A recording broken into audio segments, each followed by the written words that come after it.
કહું હાલો ને ફરવા જઈએ. લઈ જાવ ને, એવું શું કરો? ઓલા બાજુવાળા કેવા ફરવા જાય ઘડીએ ને ઘડીએ, વેકેશન પડ્યું નથી ને આ ઉપડા. પણ રૂપિયા તો હોવા જોઈએ ને ઘડીએ ને ઘડીએ ફરવા વાળી. તો લોન લઈ લેવાય, આખું જગ લોન લે, તમને બર પડે? ફરવા જવામાં લોન દે? હા, બાજુવાળાના છોકરાના લગ્નના ખર્ચા હાટુ એને લોન લીધી હતી. તો આ ફરવાના ખર્ચા ની આપે જ છે. આપડા ગમે પર્સનલ ખર્ચા હોય ને એની લોન આપે.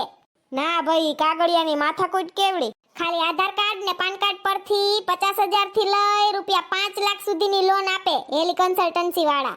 હાલ ફરવા લઈ જઈશ, એડ્રેસ તો દે. 305 ઓટો પોઈન્ટ કોમ્પ્લેક્સ, ત્રીજો માળ, લોધાવાડ પોલીસ સ્ટેશનની બાજુમાં, Dhebar road, Rajkot. Are you address. તો તમારે પણ કોઈ પણ પ્રકારના પર્સનલ ખર્ચા માટે લોન જોતી હોય કે home loan, business loan, mortgage loan, કોઈ પણ પ્રકારની લોન જોતી હોય તો આજે જ કોન્ટેક્ટ કરો હેલી કન્સલ્ટન્સી વાળાનો. સ્ક્રીન પર મેં નંબર અને એમનો એડ્રેસ આપ્યો છે. ફક્ત આધાર કાર્ડ અને પાન કાર્ડ પરથી 50,000 થી રૂપિયા 5 લાખ સુધીની લોન મેળવો. એ પણ 10 મિનિટમાં. મેં સ્ક્રીન પર નંબર આપ્યા છે, એડ્રેસ પણ આપ્યું